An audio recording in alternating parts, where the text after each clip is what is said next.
Hi there. My name is Nikki, and I want to share my story with you. I'm about to embark on a journey for the next few months with Zepbound, the GLP-1 weight loss drug. And as you can see, I'm, not extremely overweight. In fact, the insurance company doesn't think that I am the correct candidate for this, so I'll be doing this out of pocket. And there's a few reasons why I'm deciding to do this, but a little bit of background before we get into those reasons why. I am 52 years old and I have been an athlete my whole life. I ran track, I've played basketball, I've played field hockey, I've played badminton, I have run marathons, half marathons, 5Ks. But my point is there that I've been an athlete my whole life. I've always been active and I still am even at this age. And in fact, I would argue that right now I'm probably more consistent with my workouts than I've ever been in my entire adult life. And in spite of that, I can't seem to get the weight off. Now, yes, I know what you're thinking. Well, nutrition plays a bigger role than even workout does, and I agree with you. So I used to be a nutrition coach. I have coached hundreds and thousands of people through their own weight loss and healthy living journey successfully. I know what it takes to be healthy.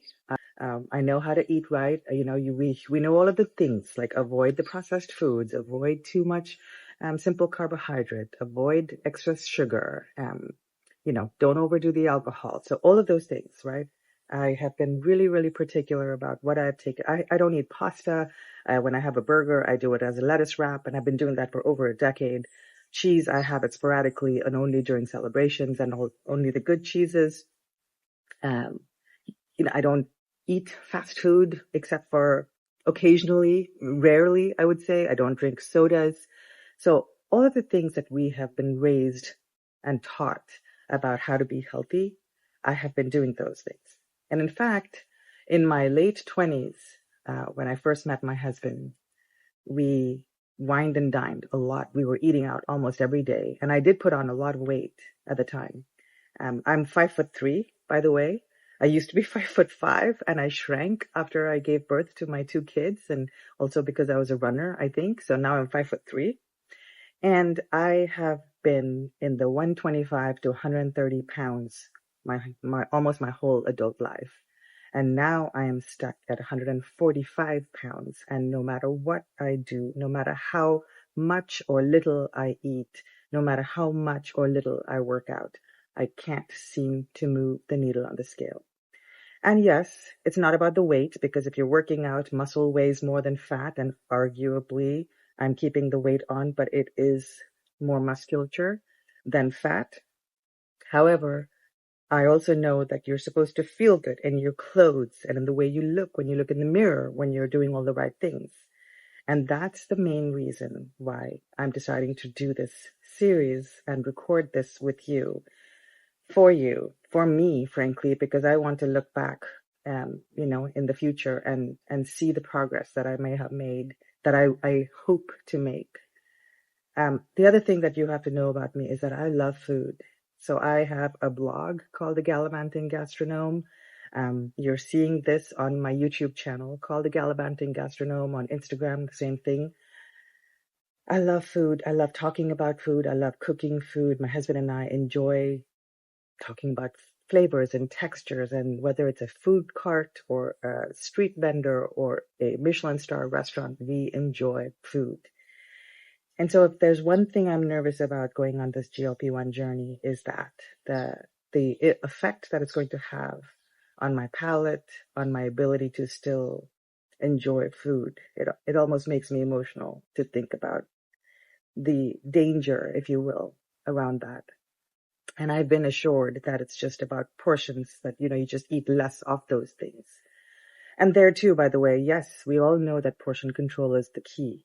And I am really mindful of portion controls as well, I think. So we'll see what this is like. So that's why I'm here. I want to share this story with you. I want to take you on this journey with me. I hope you'll come along. I want to be able to talk to you about the real side effects that may come up, the vulnerabilities that I'm sure I'm going to experience around the fear about losing my ability to enjoy food, um, the uncertainty of it all. I operate at a pretty high energy all the time. And that is the cornerstone of how I function in my life as a mom, as a professional working woman, and as a wife, and as a community member who is very connected to her community. And so I don't know what it looks like to not be able to do it at that level of energy. And so this story is going to be a part of that. But I also know that in the last decade of my life, I have learned to listen to the quiet voice of my soul and follow those signs. And all signs are pointing to this right now. I have been thinking about it for a long time. I haven't, I just didn't pull the trigger on it right away because I really wanted to be sure about this. I wanted to give it my all. I wanted to give my own personal effort my all before I decided to get the support. And that's the other thing, I don't plan to sit around and stop working out and stop being active and using this as a way to take a shortcut. This is not a shortcut. And I think if there's anything that I want you to take away from this more than anything else that I may speak about is that I'm sure there's others like me who work out hard, who do all the right things most of the time, um, who are giving it their all for good health and still not seeing the results the way they were used to seeing the results. When I think I got sidetracked when I was talking about meeting my husband and we would eat out a lot. And I realized that I was very heavy. I'd gotten pretty heavy at the time. I made that change. I started running more regularly. I started being conscious of our food intake. And pretty soon, I had dropped the weight. I dropped 10 pounds. I actually have been a certified personal trainer years ago. I'm a 200-hour certified yoga instructor. I don't teach it, but I did that training for my own benefit because I've been a yogi since I was 12 years old. I devour, information about nutrition and weight management and healthy living. And let me just share with you a little bit about my own workout regimen. So Mondays and Wednesdays, I do a long form yoga class, so at least an hour long. Tuesdays and Thursdays, I do a body pump class, so functional weight training. Wednesdays, I also work out with a personal trainer for an hour. Friday and Sunday, I spin for an hour at the local gym. And it's a pretty high intensity class. And so I'm working out 6 days a week. I also walk my dog, who you saw earlier. That was Luca, by the way. He's a Saint Berdoodle, and I'm sure he'll be making occasional appearances in these videos. So I'm walking about 8 miles a week. I'm working out basically I'm moving my body every single day. And in spite of that, I can't seem to get to the way I want to look. And I know I've talked about the weight and the needle on the scale a couple of times. So maybe if I'm to be truly honest with myself, even though I've said that the weight doesn't matter, it's how I look, the weight does in fact matter. When I was getting married, of course, I like to say that I was in training to get married. So I was, working out really hard and I was doing the things and I was seeing the results. And now, no matter what I do, I'm not seeing those results. And that is very disheartening. And if you don't see the results, what's the point on keeping on doing that? How do you stay motivated, right? Like the way we stay motivated for anything in our life is you do something and you see an outcome, a positive outcome. You see the result of your work. So that's what I want, and that's why we're here. I also mentioned that I'm 52 years old, so I am in menopause. And so I've also been doing hormone replacement therapy and for the last year, and was hoping that that would help with the weight management.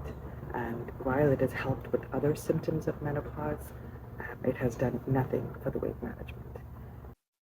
I have a very active schedule based on what I do in the community, and I have made this a priority, my health, my wellness, And in spite of that, if I can't drop the weight and be at my ideal appearance, and I'm not talking about weight on the scale, I'm talking about the way I look, the way I feel in my clothes. It's the thing that's the single most important thing to me, because the way we comport and the way we look, I think my confidence, my self-confidence is hugely tied into that.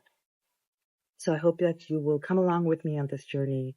I'll try and answer questions as best I can. I promise to be honest and vulnerable and open with you all. And I look forward to, and I'm hoping to be able to do this at least once a week, if not every other week, and just sort of touch in. And maybe they all won't be this long, but just sort of kind of touch points along the way, and at least once a month share a long form video with you and tell you where I am. And of course, showing you along the way. I will be doing before and after pictures, and I'll share those too. And so here we are. So I hope you'll come along with me, and I look forward to staying in touch with you and hearing from you. And if this resonates, drop me a comment in the chat and below, and I promise to keep in touch.